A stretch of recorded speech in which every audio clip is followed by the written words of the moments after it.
Hi everyone! Welcome back sa atong life class. Salamat kaayo sa Ginoo para ni adtong nakatapos sa atong lesson 5. Actually, ang atong lesson 5 mga kaigsuunan was our encounter. So sa tanang nag-graduate sa encounter, congratulations! Salamat kaayo sa Ginoo sa inyong bag-ong kinabuhi. Karon mga kaigsuunan, magpadayon ta sa atong life class, no? Ani ana ta sa atong 6th lesson. Ug ang title sa atong ikaunom nga leksyon is Discover the Secret that Will Transform Your Life. And una sa tanan, gusto nako nga inyong mahibaw-an nga everybody are invited. You are invited to know this secret. Imbitado ka. Kinsay gusto nga makadawat og invitation. Pero dili lang invitation sa ordinaryo nga tao. Perhaps you had been invited by a mayor or by the president himself. That would be very interesting. Ako wala pagid ko maimbita ing ana kadungganon nga mga invitation. But I remember one time when I was in Manila. Every time nga moadto ko sa Manila, adto gyud ko mopuyo sa balay sa akong uncle. Ang akong uncle just arrived from the United States. Kay dito naman sila nagpuyo ug nagbakasyon sila diri sa Pilipinas. And while I was there, actually nanggawa sila and I was left in their home. Dunay nanuktok sa pultahan and then pag abri nako igsuon sa gate, daghang mga sundalo. Ang akong hunahuna gi-raid man tingali. And I was alone there. Wala sila didto. And niingon dayon katong sundalo, ningkuha siya og sobre mga kaigsuonan, ingon siya nga ihatag ni sa imong uncle. This is a personal invitation from the President of the Philippines. And the President at that time was President Fidel Ramos. Pag abot sa akong uncle mga igsuon, I was so excited to tell him that daghang kay mga sundalo nangadto dito, and then here is an invitation from the President. And he was so happy. And he seemed to be so proud to be invited by the President. Iko kaila di ay mukol ni Presidente. Ingon siya sa diha nga lieutenant pa lang na si Fidel Ramos before he became a general. I was his driver. Close aid gyud ko kaayo niya. So actually, friend gyud mig maayo. So anyway, brothers and sisters, he was invited and they had fellowship once again. It's an amazing experience, hindi po ba? Sana all ang tanan imbitaron, no, sa presidente. However, there is an invitation to each one of us. Not only invitation from the president, but this is an invitation from the King of Kings, and he is our Lord Jesus Christ. And each one of us are invited. The first thing here that I would like to share with you is you are invited to be my friend. God Himself is inviting us to be His friend. Alam po ninyo mga kapatid, gusto gyud nato ang friendship, hindi po ba? Naatay nagkalaing-laing mga higala, pero lahi gyud tong somebody ang atong kaila nga we can be proud of. Sama sa akong uncle igsuon, he was so proud to be a personal friend of the President of the Philippines. And he was personally invited. As human being, we were created to live in communion with God and with our neighbor. Kaya kita mga igsuon, social being man ta. That is why iba ang tao sa hayop mga kaigsuonan. Even though the dog is man's best friend, he could not communicate with God. Dogs cannot worship God. It's only human being. So man is God's best friend. Lahi kita sa mga hayop because we were created in the image of God and God would like to fellowship with us. You know, in the Garden of Eden, the Bible says during the cool of the day, every day, God would love to come down and fellowship with man, talk with man. God Himself would like to be your friend and He is inviting you. And that friendship, mga kaigsuonan, is closer than a brother. And that is exactly God would like nga mahitabo sa imong relationship sa iya. And so He is inviting you personally to be His friend. And as friends, of course, you love to talk. You love to communicate. You know, the Bible says that Abraham was considered to be a friend of God to the extent that ang mga sikreto sa Diyos iyang gi-confide dito kang Abraham. Ang iyang mga plano iyang gisulti sa iyang higala, his friend Abraham. That was how close he was with God. That before God destroyed the city of Sodom and Gomorrah, he has to pass by and talk to his friend. Because naa dito ang pag-umangkon ni Abraham nagapuyo si Lot dito sa Sodom and Gomorrah. And, you know, as a friend, brothers and sisters, Abraham was so concerned. So he began to intercede. He began to bargain with his friend.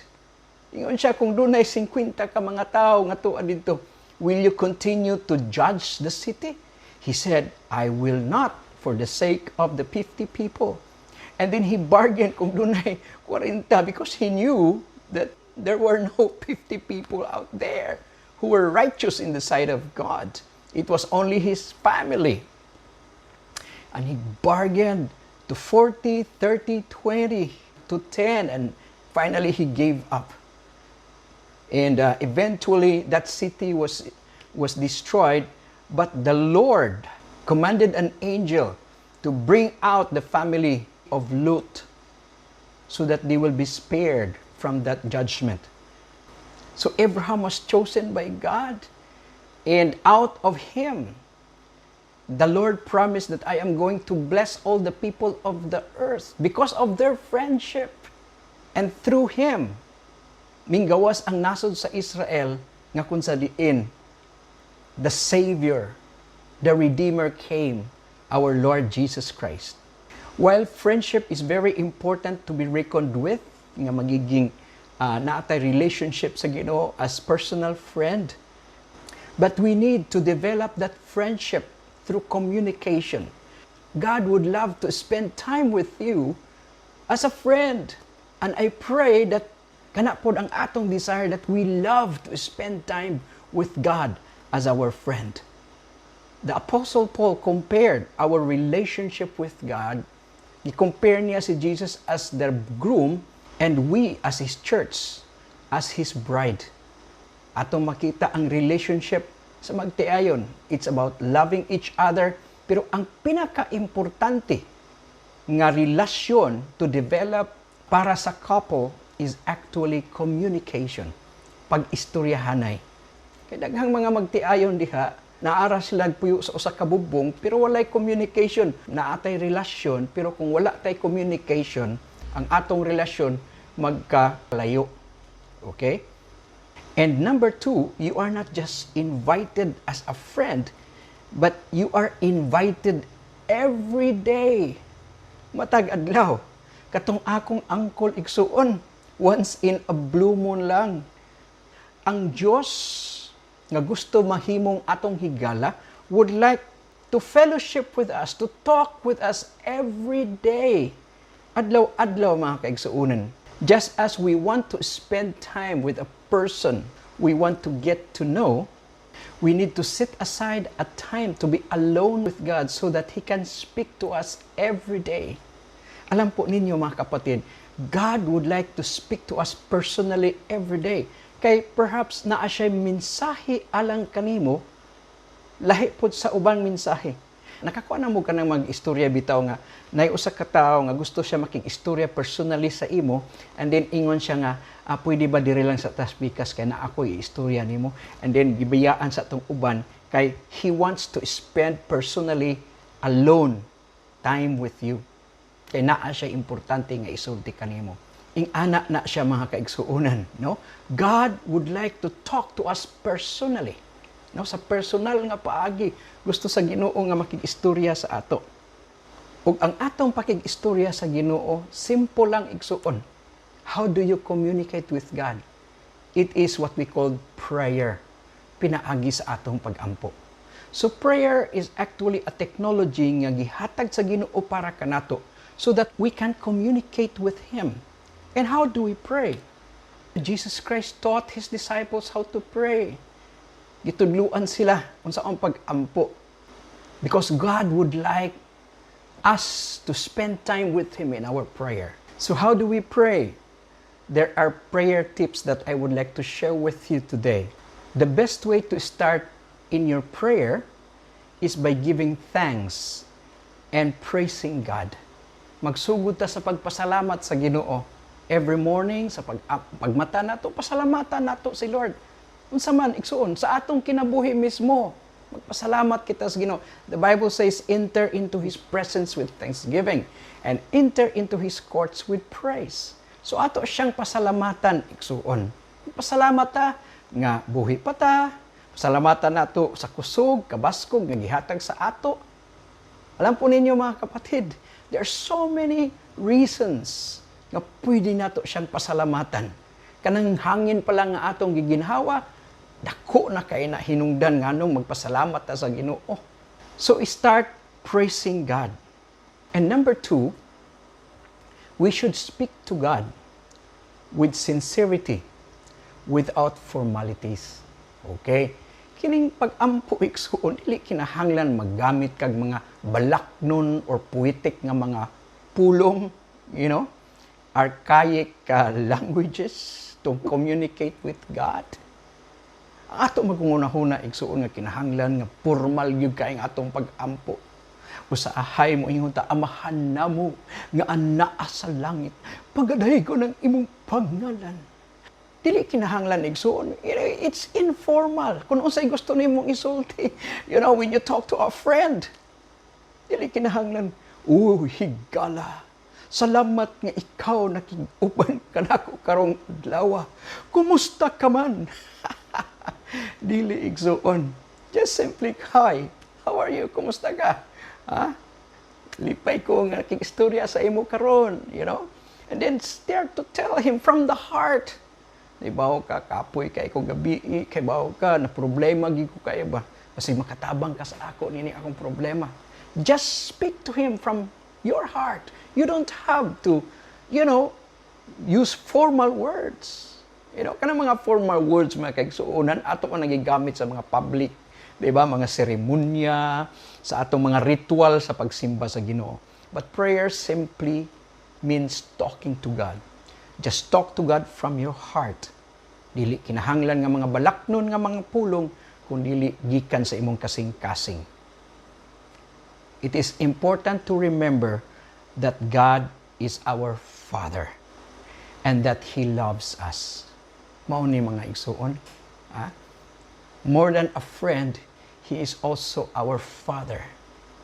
You know, higala nimo.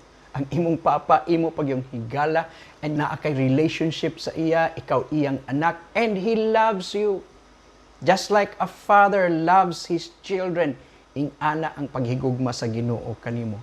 Mao na nga, simple lang kaayo ang atong pag-ampo igsuon. Ang ikaduha nga butang nga akong hisgutan mahitungod sa invitation, you are invited to my table. Wow! Naghisgot kini mahitungod sa pagkaon. Okay?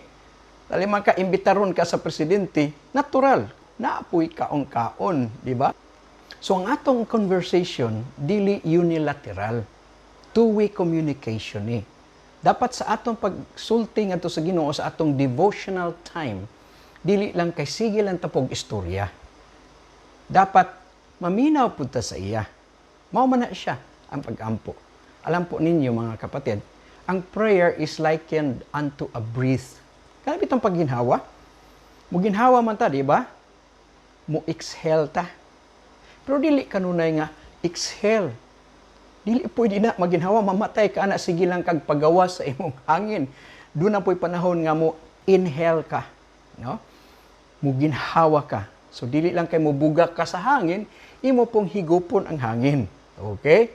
So ing ana po ang pag-ampo. Dili lang kay puros exhale. Kinahanglan na apoy inhale.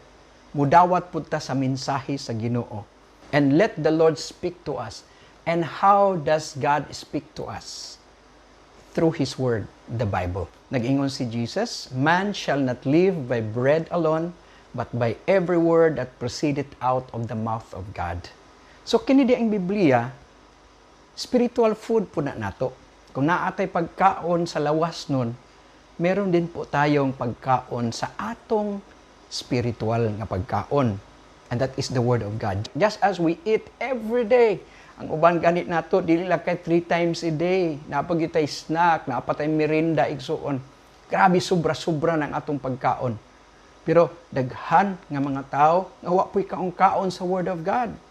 Mukaon lang sila once a week dito sa simbahan. Dili igsuon, dapat na atay adlaw-adlaw nga maminaw kita sa pulong sa Ginoo because God would like to speak to us. So, unsay atong himuon, no? Mamalandong kita sa pulong sa Ginoo. So magbasa ka sa pulong sa Ginoo. Unsaon na to pagbasa ang pulong sa Ginoo? Very simple lang. Chapter by chapter, kada adlaw na amay gitawag og Bible calendar aron mabasa nato kada adlaw. Tingali magsugod ka igsuon sa pagbasa sa John. Tingali magsugod ka 1 chapter a day or maybe 2 or 3 chapter, depende. Pero see to it nga nakasabot ka sa imo nga gibasa. So dunay tips for reading the Bible. Unsa man ni mga tips? Number 1, determine to read the Bible every day. Kada adlaw gyud basa sa pulong sa Ginoo. Okay? Naamay mga suggested Bible reading plan nga for the whole year pwede nimo mabasa ang tibuok nga Bible. But not necessarily that. You might just start 1 chapter a day. Ang importante lang masabtan nimo ang imong ginabasa. Unya ang ikaduha, highlight the verses that impact you most as you are reading the portion of the day. So imong linyahan, no? I-highlight nimo kung unsa tong mga verses nga murag naka-impact sa imong life, nga na-bless gyud ka ba? Kay mao man toy gamiton sa Holy Spirit to speak to you.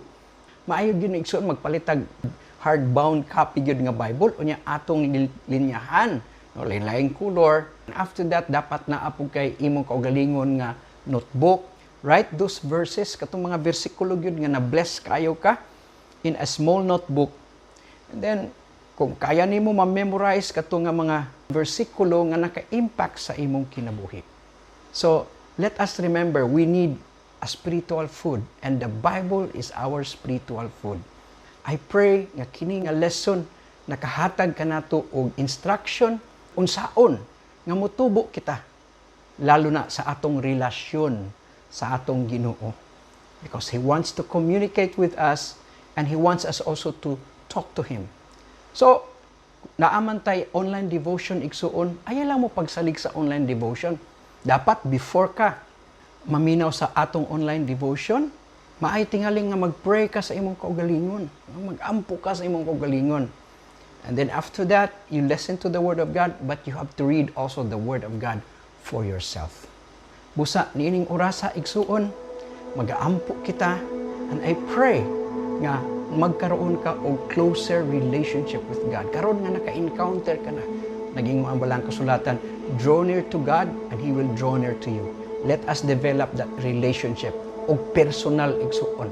Kana pinaagi sa atong daily devotion matag adlaw.